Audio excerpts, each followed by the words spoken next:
Hi, I'm Jess Lampy, a tech leader at Launch Consulting. Welcome to Why Isn't This AI Thing Working? It's the question most companies hit once the AI pilot ends and real work begins. The investment's been made, the tools have been rolled out, and somewhere between the demo and the day-to-day, things stall. This podcast is about figuring out why and what actually works instead.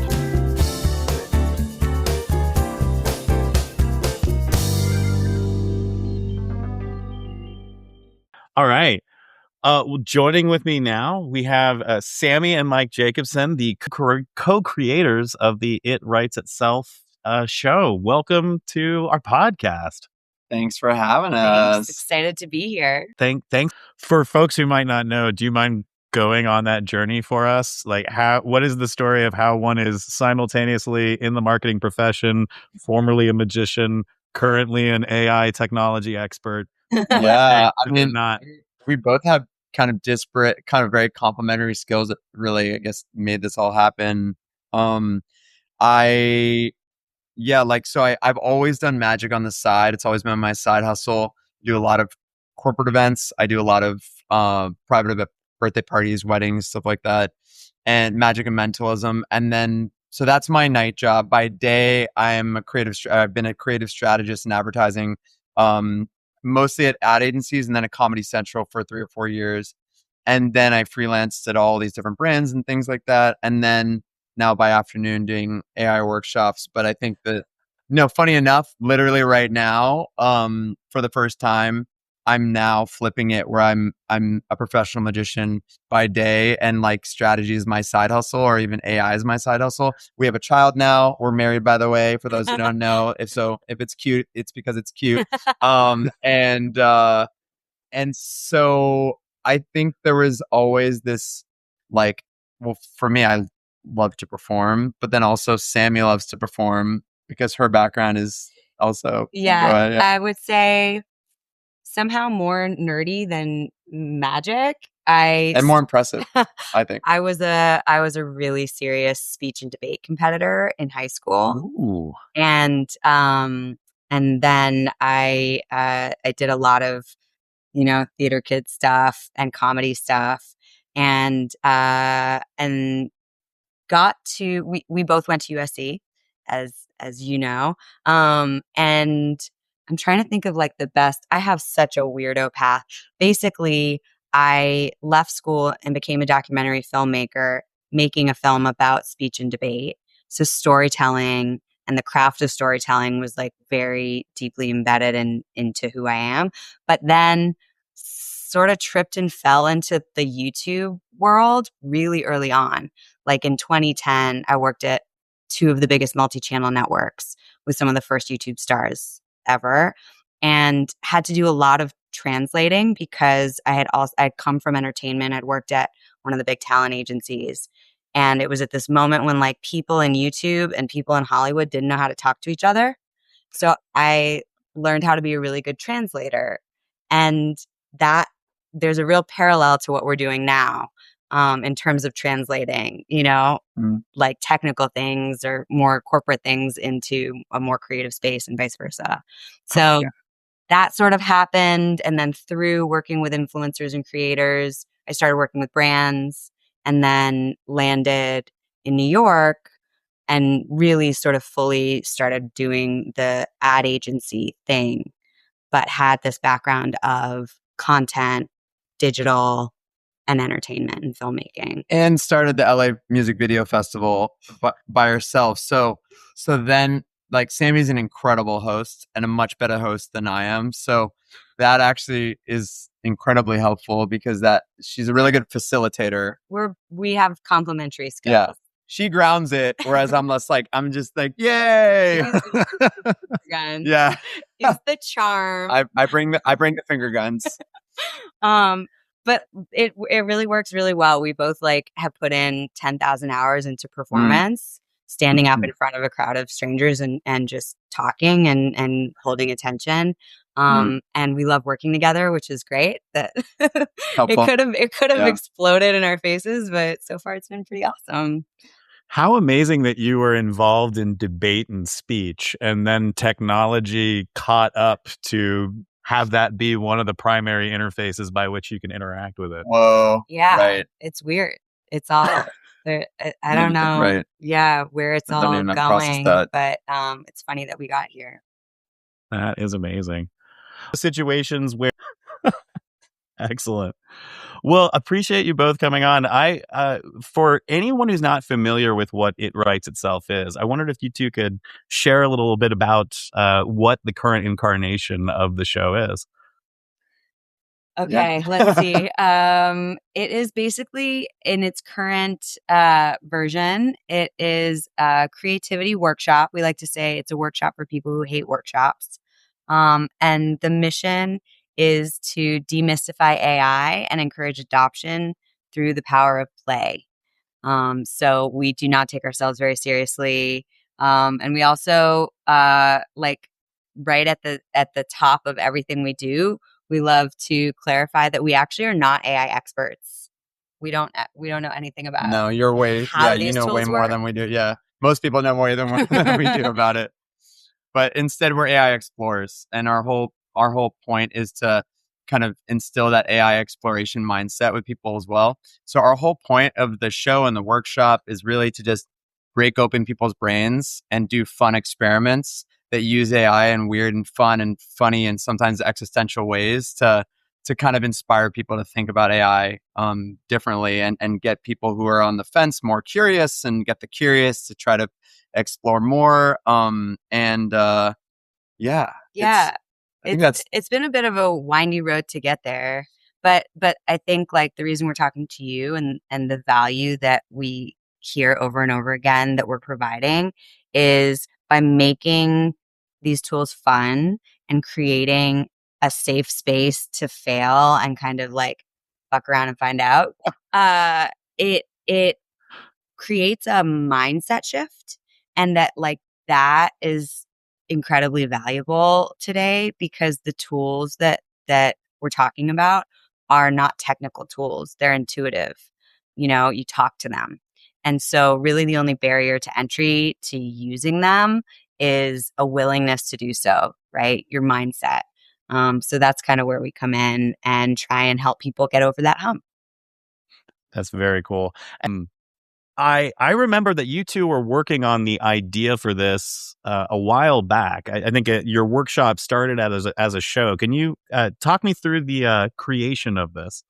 Yeah, it was funny. Like right when ChatGPT first came out, we were sitting on our couch and we are just like, what is this? And it feels tiring to figure it out. Like we're elder millennials and we're like, it's another technology and one we got to figure out now. Learn one more thing. And we're both kind of, in marketing and marketing adjacent, and we definitely want to be at, the front of culture, but we were like, what do we do? And how do we like make this more fun? And we how do you learn AI? Right. Like, where do you even start? And we got inspired by the idea of a PowerPoint party. I don't know if you know what that is, but for those who don't know what it is, it's this thing that kind of blew up around the pandemic where you invite 10 friends over to your place and have them do 5 minutes in slides of whatever they want in their entire life. So be an analysis of your dating life in New York, or Sammy did the 10 creepiest things in her parents' basement and anything in between. And there were a lot. And you just do it over, honestly, so many. And her dad is an amateur paleontologist, so there's some scary stuff down there. And we realized, we were like, let's invite some friends over. Let's just have everyone do some weird experiment in AI. We don't understand this thing. And then really quickly we realized like this would be more fun if we did it in a bar. And we emailed 20 people, our friends, and there's a projector in the bar. And then 60 people showed up. And we were like, maybe we're on to something cool. And we ended up doing it as like a comedy variety show. So people at that time, someone came up and the very first thing I think I ever did was I had AI come up with its own drinking game about the show. So it's like a self-referential, like, what's about to happen today. And here's the 10 names of the things that are going to happen. Can you make a drinking game up? And it made rules that everyone in the bar had to abide by. Or someone came up with the Apple terms of service and changed them into the 10 commandments and had someone else as the 10 commandments. And we just had our friends. Which at the time was like mind blowing. You're like, how funny and relevant is like, i.e. Apple, I'm a jealous operating system and blah, blah, blah, blah. And we're like, this is so crazy. Yeah. We did like a dating show. Yeah. We did Oh yeah, one really cool thing was we found this couple who'd gotten married over Teams. Yeah, even sadder than Zoom. So sad during COVID, and they'd never gotten to do vows. And so Mike interviewed them separately and put like the things they loved about each other into AI and had ChatGPT write vows. And then they came up, and for the first time, they saw them and like read them to each other. We put on like sweet music, and it was actually really That's so touching. sweet. It was so sweet. We gave him a little bow tie and she had a little veil. It was for our Valentine's Day show. Yeah. So yeah, we started doing these shows, and we called it. I think the first one we ever did, we called like a open mic, because we were basically just like An AI open mic. who wants to come up? Yeah, yeah. Mhm. Then as it started to get formalized, we started calling it a variety show. So our claim to fame is it was the original first ever AI variety show, and we did that sort of monthly for a little while. We ended up having a residency at Caveat, which is like a well-known, really fun comedy club here in New York. And we ended up doing a show in LA and Mexico City. There was a show. And so we were like, clearly we've like hit a nerve. This is fun for people. People love it. And people would come who were super skeptical, and they would see the show and then be like, I want to be in the next one. And like, but I don't know what I'm going to do. And so we would start coaching people and got really good at building frameworks for people, no matter where they were, if they had like used these tools a lot or if they'd never used them, to start pulling some of themselves into a potential experiment or presentation and like building stuff. And that I think has really served us well now that it's a workshop, because that's basically what we do. So basically, we had like a CMO friend of ours be like, I know about your show. Could you come do this at an offsite? And we were like, sure.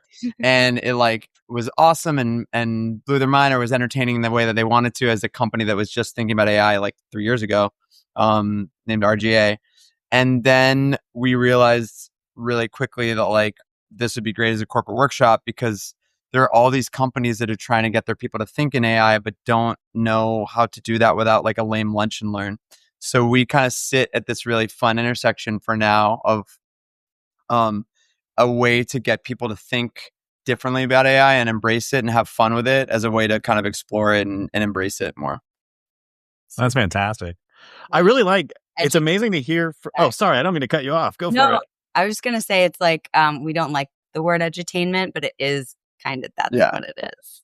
And then for reference, by the way, you know, it is in that vein, like, it's not even like we can turn up the entertainment or education part of it, but on average, like if it's entertainment and education, it's probably like here, like we tell you tidbits and funny things from the internet that we've found and ways that we've turbocharged our uses within the context of, hey, I figured out that I should teach my AI how I walk through Whole Foods. And I take a photo and I show my experiment on the screen of like how I just taught Claude to, like, whenever I have a photo of my grocery list, to then reorganize it in the way that I walk through Whole Foods, so that I don't have to think about it anymore. So it's like stuff like that, tips and tricks. Yeah, exactly. That may not seem immediately applicable to like what you're doing at work, but that's kind of the point, right? We just want to crack open people's brains. So, because you never know how it could end up being applicable. Right. You oftentimes, like, a top-down enforcement of a tool doesn't really yield the type of play and fun that causes people to identify, oh, like, this is actually the thing I needed all along, or this was the cool way to implement this to save a couple hours per week. Yeah. So they get these crazy enterprise, solutions, and then no one's actually using it because they're just expecting them to, but they haven't really bridged the gap, in terms of usage. Have you found that? Because that's what you guys do. We do. We engage with a lot of folks. I work a lot with AI software development lifecycle coaching. So we help teams introduce those tools into software development, not just the engineering piece, but we go from coaching product managers or product owners and how to use the tools and making it accessible for them, all the way down the line. We try to be holistic about getting everybody on the team using the tools, because oftentimes the slowest part of a process is not necessarily just the person writing code, for example. It's getting alignment between team members, understanding the scope of a problem. So we lean into to doing a lot of that. But yeah, oftentimes when we've been working with clients, it's more greenfield early days of implementing those tools. So we don't encounter as many situations of in those types of engagements. But certainly in conversations with other groups and companies, you find out that they bought a bunch of seats and they're just kind of trying to figure out what to do with them, or there's fear of using them. And then with all the talk about token consumption, everyone's afraid, like, well, I don't want to do anything that's going to cause a bill to get created that someone's going to come be mad at me about. So, yeah, it's a blend. It's a mix of where people are at on this journey. Right. It's funny. We were the featured performers at Meta Connect. Was it last year? Yeah. Maybe the year before. And they had us perform for 200 of their VIP llama developers. So we were like way out of our league. And we were like, this is either going to be incredible or incredibly bad. Like, it's going to flop likely because we are just playing around, like these guys are so smart and doing these crazy wild things. And it ended up being one of our best shows ever. And like, we felt like celebrities after. People were asking us to take photos and stuff. And it turns out that, in a world where all of them have to wrestle with AI every day, this allowed them to play with it. And it was a fun way to like turn their brain off or on in a different way. Yeah, it was surprisingly fun. Yeah, it was good. Yeah. I think. Have you had somebody approach you after or some time after where they unlocked some new way of doing something after thinking about the problem slightly differently from your show? It's a great question. I wish we should do the where are they now? Yeah. And email people and see. Well, I think of two things. I mean, one is more just generally that feedback of people saying, I've been scared to even try this stuff, and now I'm inspired to do it. We definitely get that kind of feedback. But then the specific one I was thinking was the Farmer Credit Union video campaign. Oh, great. Yeah, totally. So we often, I'd say like 90% of the companies that we end up working with are like creative agencies because that's our background. Creative companies. Yeah. And out of left field a year or two ago, we were brought in to the Farmers Credit Council of America. Yeah, the Farmers Credit Council of America. Yeah. Which is this group that I think they're essentially sort of lobbyists who support the farm credit unions, the credit unions for farmers around the country. So these are in, these very rural places, and they have a marketing team of like one or two people each, right? These different separate credit unions. And once a year, this organization brings them all together for like, professional development and networking, all this kind of stuff. So they brought us to this conference, and we were like, again, on the other side of the spectrum from the Meta event, we were like, what is the reaction going to be like? And we do our show in two different ways. One way is we show up with, we call it a show in a box, and, think like happy hour programming. Like, we go in and we have interactive segments. We have like games we play with audience members. We call people up. But we've really just sort of built all of the segments and we're just presenting it based on like the goals of the company and the event and the people in the room. But it's sort of like they don't have to do anything. We show up. The other way that we do it is we start working with volunteers from a given team like 2, 3, 4 weeks ahead of time. And they come up with segments and we coach them as they build their own segments and then present to each other. And we just sort of MC the show. So that's what we did with the Farm Credit Council. And one of the women who was a volunteer, first thing that she told us was she's never used these tools and she was like terrified of them. And and we started kind of teasing out what she was working on at the moment.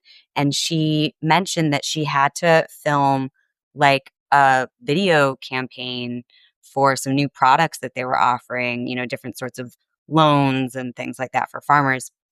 But she knew nothing about film production, and it was like on her to build this like 6-episode video campaign. And we worked with her, and she was able to use these tools to like put together a call sheet and a shot list and her scripts and all the things she needed. And she ended up filming this amazing campaign, and we were able to share it at the conference. So that was like a 0 to 60 kind of experience. And then the same conference, somebody who is in comms created her thing was she grew up on a farm and she wished that she could still have a sheep as a pet. So she used AI to create a comms plan to convince her husband that they should have a sheep as a pet. Just an audience of one. Audience of one. So what is so she inputted all the things that AI should know about her husband. And then it helped her create a plan on how to convince him, like what's the podcast that she should have on in the home, like what kind of, I don't remember the other pieces, but there are other elements of things that could happen like in their lives. Multifaceted comms plan.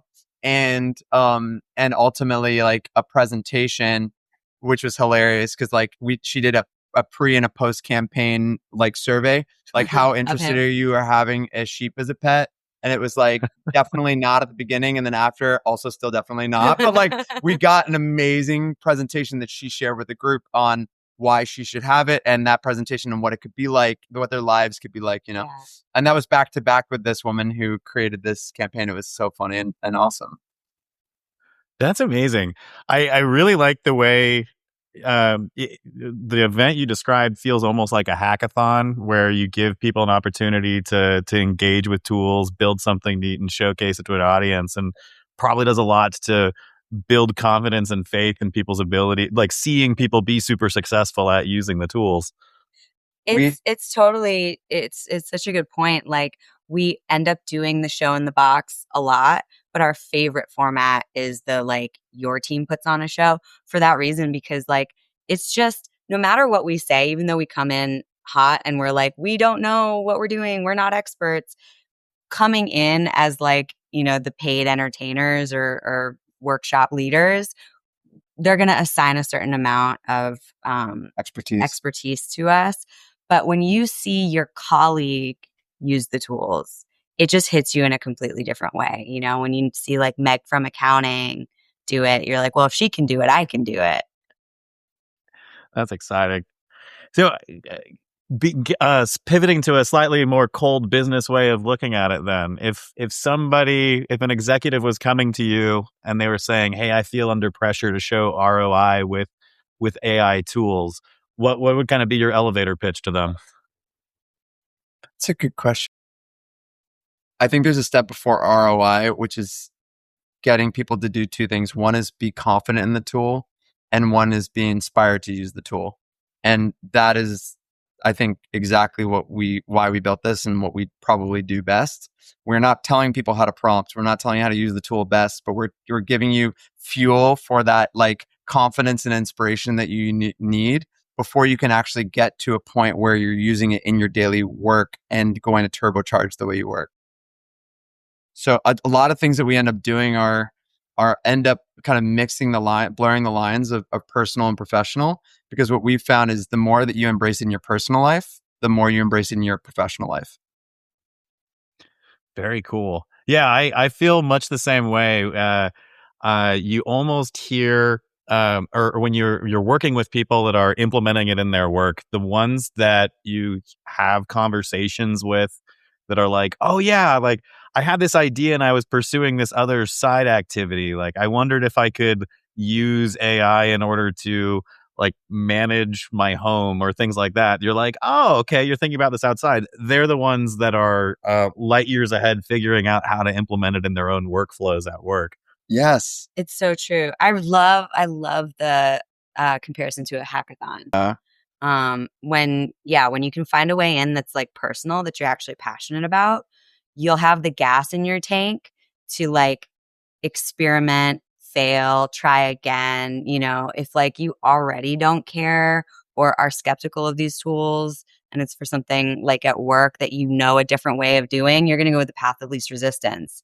Mhm. So finding those like that pet project, that Yeah. personal way in is really important. It's almost like I never thought about this in context. Yeah, pet projects and like the best of AI gets unlocked with side quests. Like AI is just side quests, you know, until you find, you know, this weird, you're like, I know how to make ideas. I know it can give me 3 different taglines, but like, could it reorganize the way that I think about this thing? And could I give it all of my magic books and then have it be a magic mentor? I'm like, I think so. I'm like, oh yeah, actually that makes a lot of sense. Or if I don't know, I just chat with it and ask it to help me to do that thing. Is it good at telling you how to do magic? Yeah, well, not unless you teach it. Like Oh, for okay. context, anyone, I'm also a magician. And I only just started playing around with giving it my favorite books and PDFs, and then I'm like, I want you to use like the presentation of Darren Brown and the thinking of this other guy and so on and so on. And when I reference and try to script with you, if you can help me think like that for dramatic purposes, it's really good at that. Not great at like figuring out how to do a trick or even really anything else besides scripting or thinking about theatrically right That's now. interesting. Yeah. Yeah, I hadn't thought that you could use it as a coach for magic, but yeah, I was curious. Like, to what extent does that exist in the innate data set, in the training data sets that went Not a into the lot. model? Not a lot. Okay. Literally, like when I Question answered.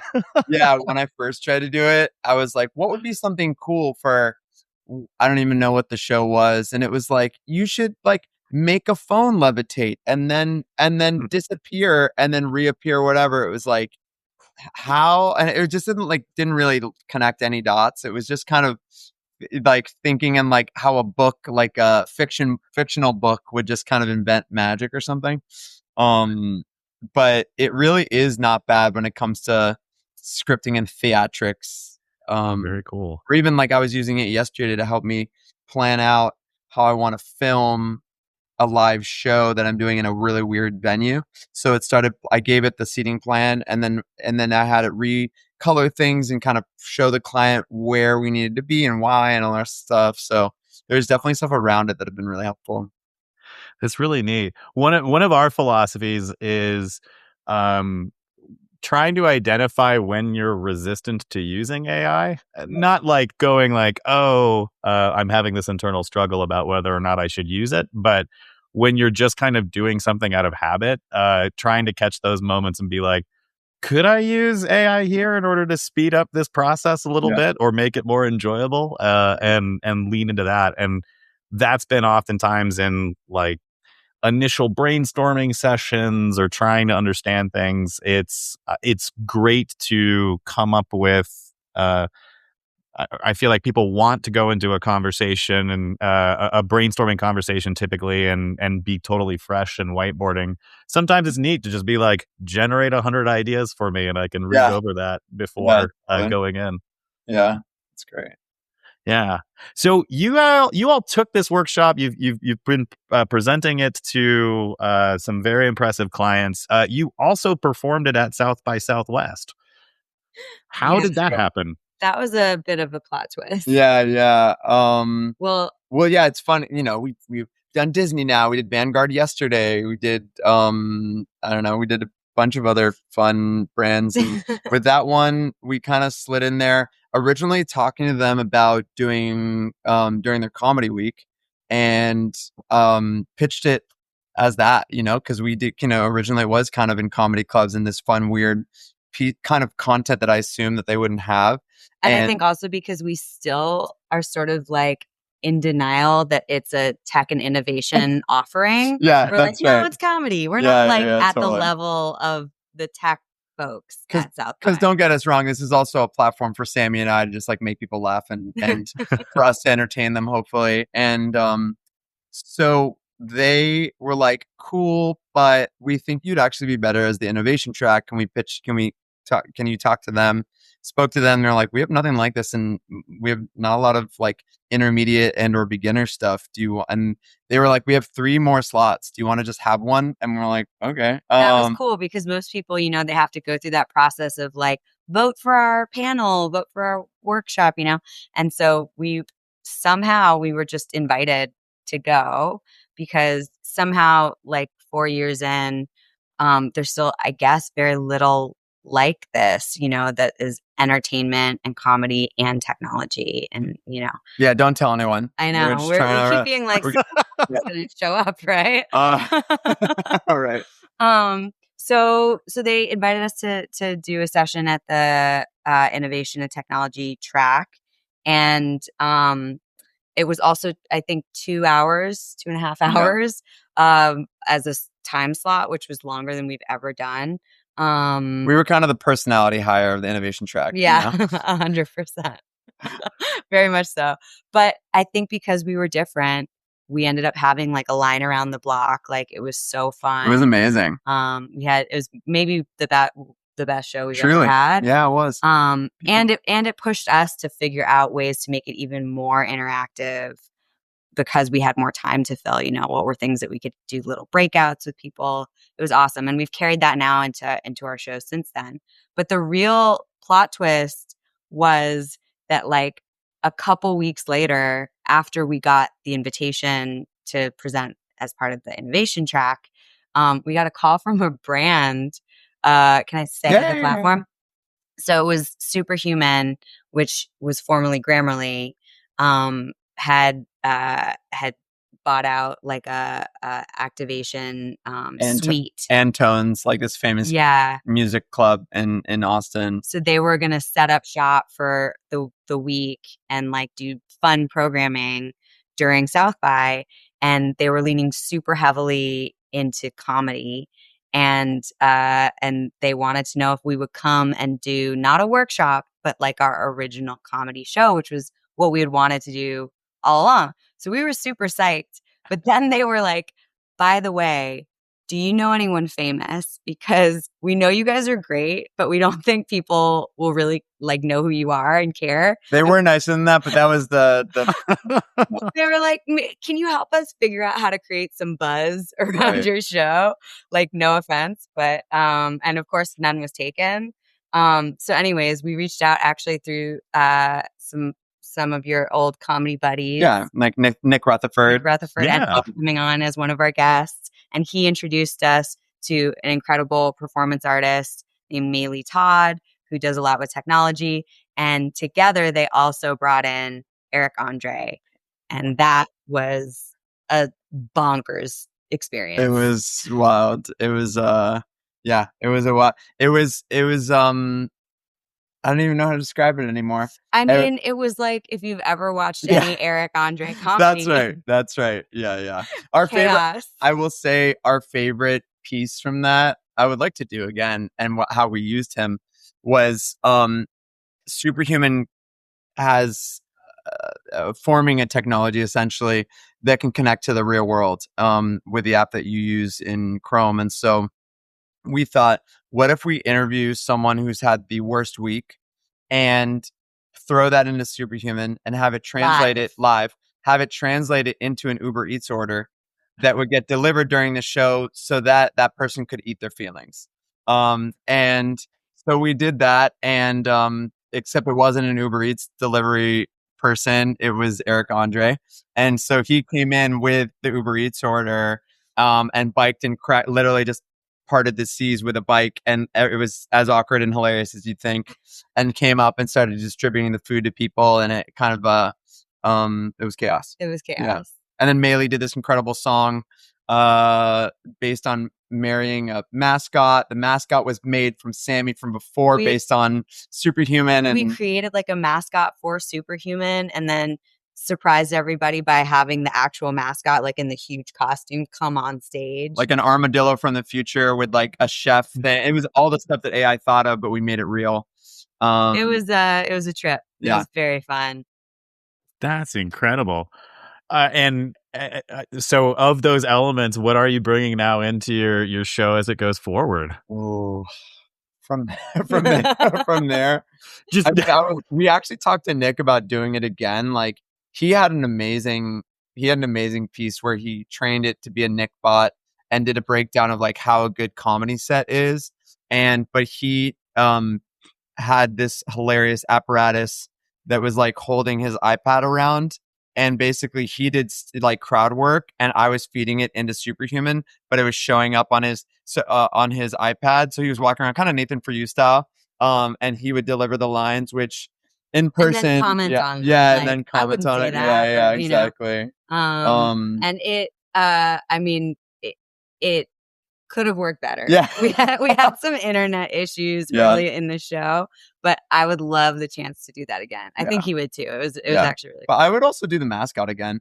We Yeah. really do love that format. Sammy's kind of a format queen, and in the same vein as the kind of the cookbook, we love to do something that takes all the pieces of everyone in the room and bringing them together to create another thing. So whether that's a mascot or whether that's being a secret society and a logo for the secret society or food or whatever, it kind of is always a great ender and or just format in general that get people excited. And then to like transform that into something analog that we can actually give to people to take home, you know, it just like creates such an impact. It becomes so much more memorable when you bridge that gap, because everything we're talking about is like, you know, it's virtual. It's so like esoteric and unembodied. And so to create something like a fun piece of food or candy, you know, that like AI invented, or a tote bag with a weird logo that like represents the people in the room,